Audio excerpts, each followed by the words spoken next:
Hi, Dusty and Dave, and welcome to my week one webinar. I hope you guys enjoy, and I hope I don't mess up too much. So first off, let's get started. Hopefully you all did your audio check, your video check, figured out all the functionalities of Zoom, which I'm sure you've done already.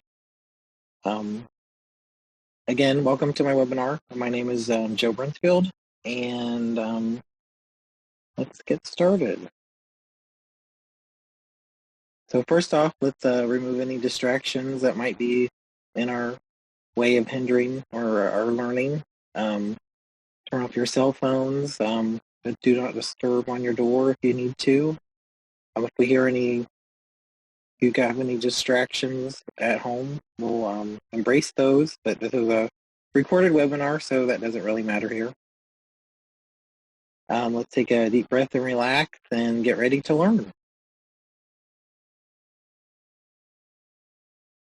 Also, let's do a quick quality check if you need to. Again, this is a recorded, so we really don't have to do this, but will kind of give me practice when I do the live version. We'll do the raise the hand. If you can see the record button, raise your hand if you can see the to-do list on the right side of the slide, and then raise your hand if you can hear me adequately.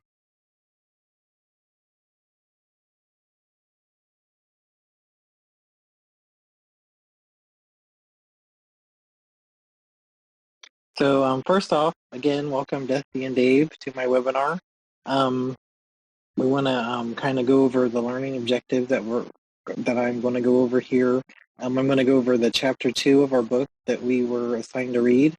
And the learning objective I came up with was participants will be able to explain why collaboration is essential for the development of critical thinking and learning. And they'll also be able to report the importance of thinking and learning collaboratively. First off, let's kind of take a moment and think of whether you as a learner prefer to do independent work or if you prefer to work collaboratively in a group. Which do you feel really helps your learning and really comprehension of topics and things that you need to learn?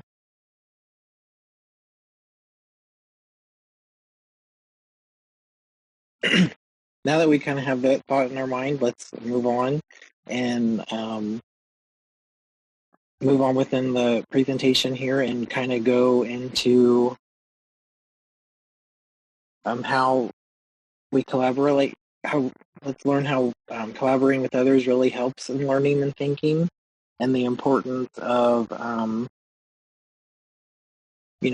collaborating with others, and the importance of how that helps us to learn topics and things that makes learning and comprehension better.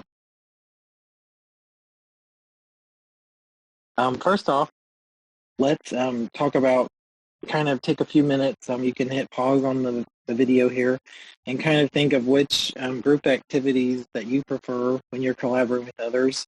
I myself have experienced role-playing when collaborating with a group in training, and also a group discussion. It was also beneficial when learning, in training or any other environment. So kind of take a few minutes and think of which ones you prefer, and kind of keep those in the back of your mind as we go on through this web conference.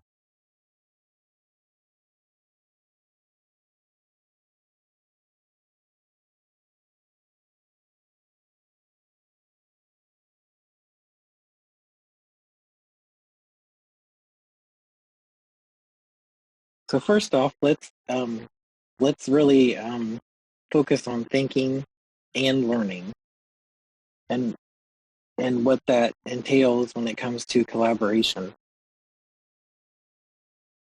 When we consider thinking and learning, we should understand it is not only about constructing knowledge, but it's also the overall process,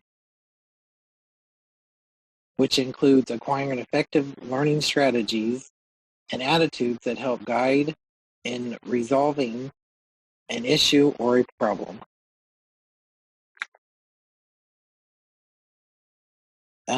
Let's get into, here we get into critical and reflective thinking. Critical thinking is recognized as an important learning dynamic. Along with self-reflection, critical thinking can be beneficial to a collaborative environment. So you kind of think how you say you're learning the topic, you think about that topic critically, and then you also, self-reflect of how critical am I thinking of this topic? Or am I being, even too critical?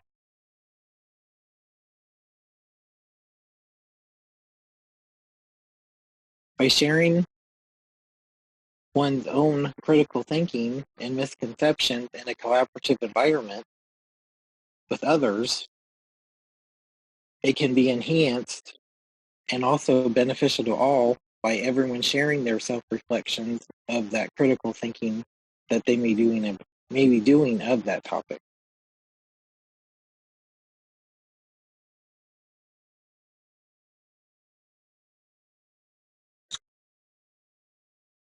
When we think of collaboration, we also connect that to constructivism. Constructivism is a critical approach to connecting personal meaning from an experience. This connection can then be shared with a collaborative environment where a connection can then be made by someone else through personal experience of their own. This can then be shared as well with the group, and this collaborative thinking can then be bounced off each other and also beneficial because you're getting a different perspective than your own.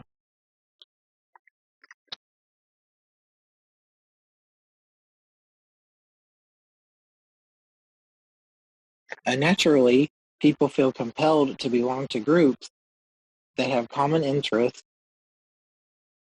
and which can also be known as communities. These communities of people with common interests are connected, but they do not intend. They do not. They do. Let's start over. People feel compelled to belong to groups with common interests, which are also known as communities. These communities of people are linked, but the group does not require the person to abandon their own personal interests or responsibilities. Collaboration goes to the heart of community.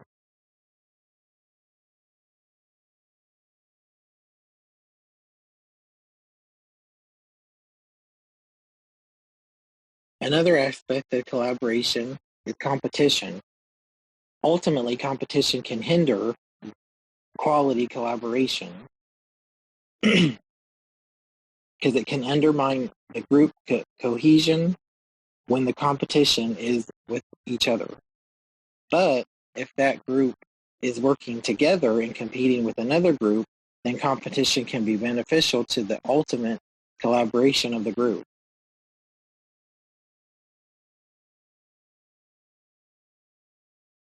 Now let's take a little assessment of the information we just went over. Is it true or false? Competition enhances group collaboration.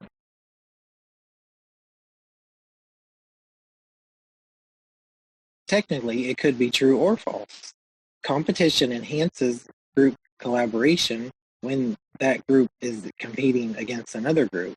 But if competition is within the group, then the group cohesion is altered and the group cannot work very well with each other ultimately.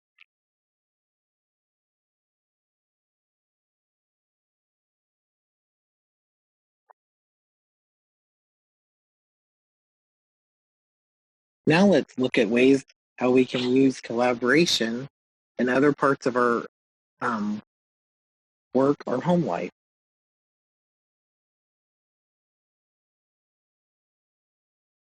In the classroom, collaboration can be between groups of students, the classroom as a whole, bouncing ideas off each other can really help the student comprehend what's being taught and kind of think of other ways to think of things to help them learn the content in a more beneficial way. In a workplace, collaboration can connect different departments. It can make employees feel like they are part of a team, and they have a say in how things are produced or how different ideas are cultivated. So collaboration in the workforce is very important. And at home, collaboration at home is important within the family. Say one child brings home an assignment that they need to do at home, by having the other um, siblings involved and both parents can really help that student have confidence in, acquiring or completing that task or completing that homework. So collaboration at home is very important as well. Now, let's take a few minutes to think of when we let's take a few minutes to think of a time when we thought collaboration really benefited how we learn something. This could be at home, this could be at work, or in the educational environment. So please pause the video and take a few minutes to self-reflect and think of how collaboration really benefited you in your learning process.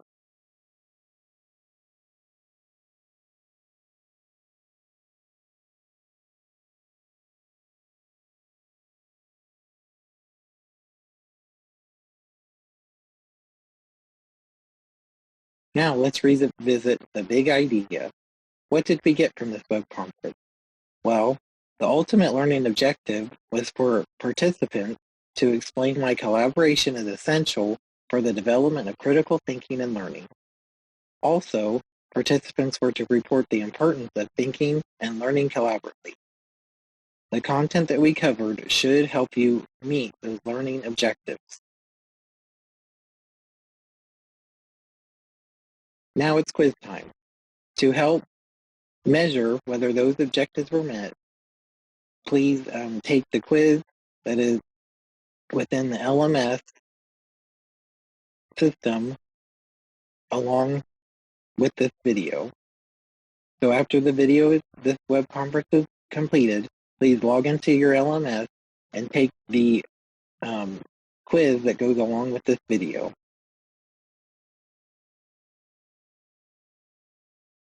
I want to thank you both, Dusty and Dave, for watching my video.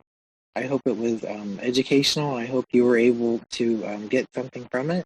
And I look forward to your critiques to help me better do this in the future. Thank you and have a good day or a good evening.